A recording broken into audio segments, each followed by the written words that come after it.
Bonjour. Pour la suite du chapitre 1, nous allons définir la puissance électrique et les dipôles actifs, à savoir les sources de courant et les sources de tension.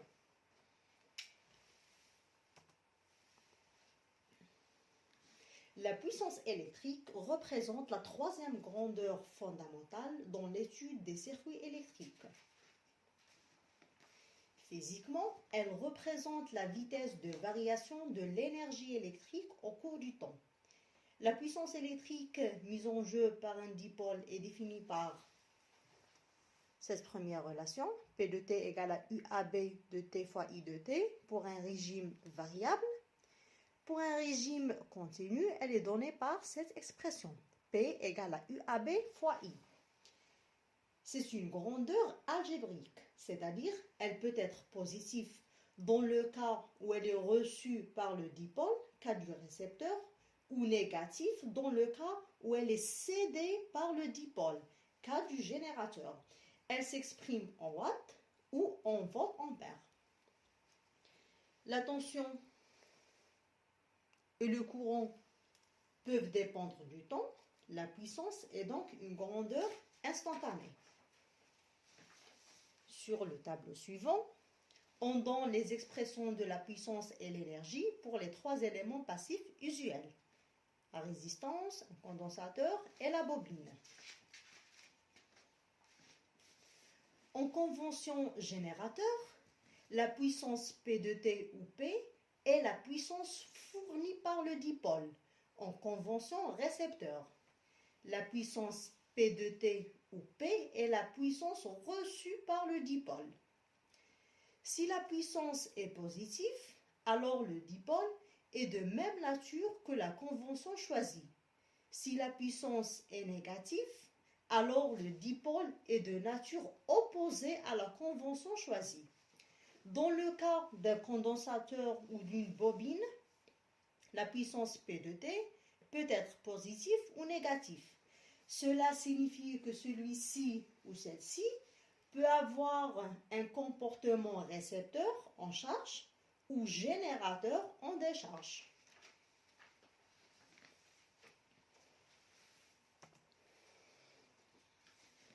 Les deux modèles de base utilisés dans les circuits électriques sont les générateurs de tension et les générateurs de courant.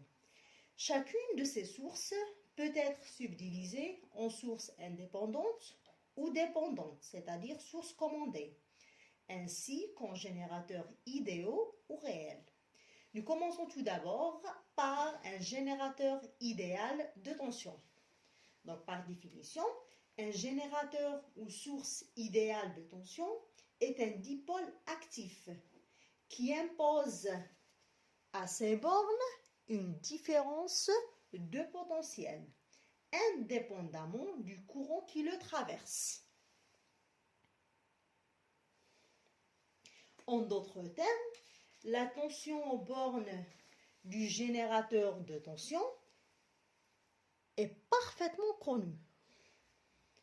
Mais le courant qui le traverse, I de T ou bien grand U, ne l'est pas, car celui-ci dépend implicitement du circuit électrique dans lequel le générateur est branché. Une source de tension idéale est caractérisée par sa force électromotrice, E de T, ou bien E, et possède une résistance ou impédance interne nulle. Cette figure montre la caractéristique tension-courant.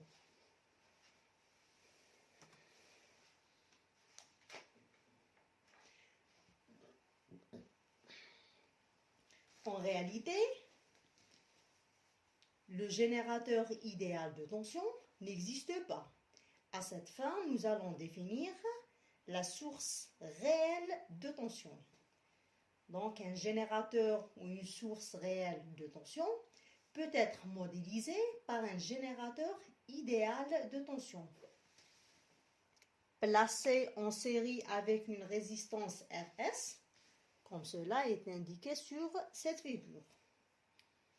Dans le domaine linéaire, l'équation de la caractéristique courant-tension, U en fonction de I, en convention générateur, s'écrit U égale à E moins RSI, où E représente la tension à vide. Elle est mesurée directement à l'aide d'un voltmètre. Cette équation permet de donner le circuit électrique équivalent du générateur réel de tension.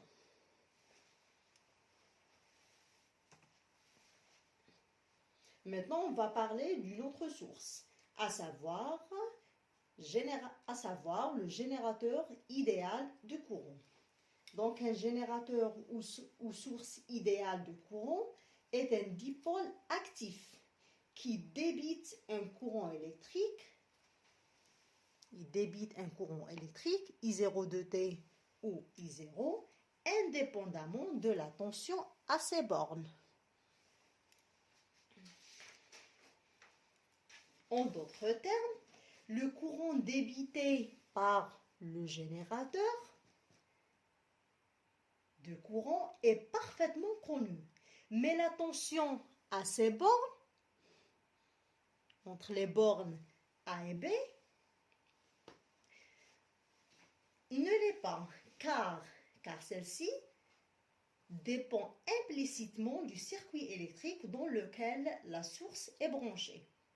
Une source de courant idéal est caractérisée par son courant électromoteur, I0 de T ou I0, et possède une résistance ou impédance interne infinie.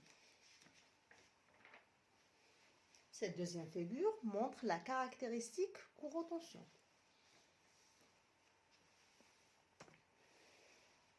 En réalité,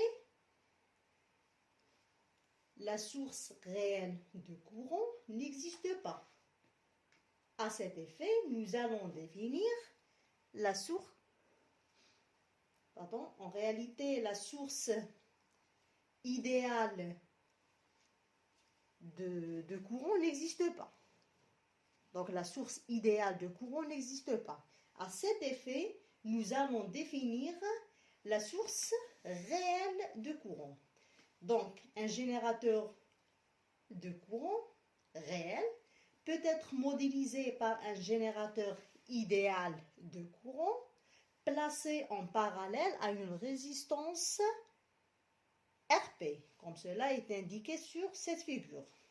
Dans le domaine des circuits linéaires, l'équation de la caractéristique courant-tension, U en fonction de I, en convention générateur s'écrit I égale à I0 moins GPU, où I0 représente le courant de court-circuit. Il est mesuré directement à l'aide d'un ampère-mètre.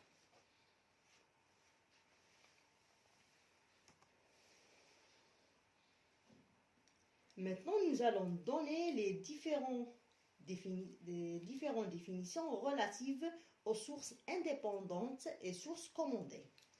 Donc, une source idéale de tension ou courant est dite indépendante si la valeur de sa force électromotrice ou son courant électromoteur ne dépend pas du circuit auquel elle est reliée. Alors, une source idéale dépendante ou commandée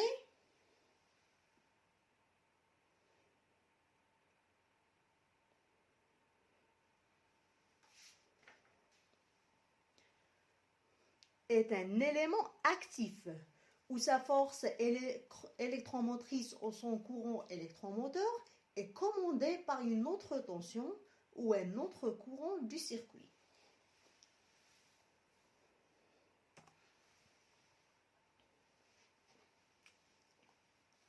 On distingue 4 types de sources indépendantes, à savoir une source de tension contrôlée par la tension, on l'appelle STCT, c'est-à-dire source de tension contrôlée par une tension.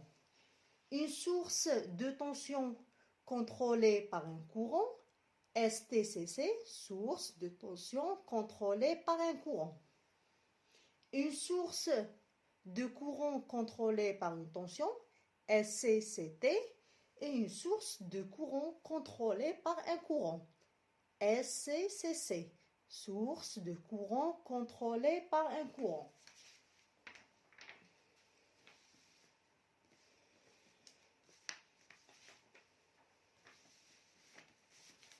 Dans les relations introduites dans les figures, ces 4 relations, les paramètres alpha et bêta sont des coefficients de proportionnalité sans dimension. Les grandeurs R et G ont respectivement la dimension d'une résistance, ohm, et d'une conductance, en Siemens, mais ne représentent pas nécessairement la valeur d'un élément résistif du circuit. La tension V1 et le courant I2 représentent respectivement la tension de commande aux bornes d'un élément numéro 1 du circuit et le courant de commande traversant un élément 2 du circuit.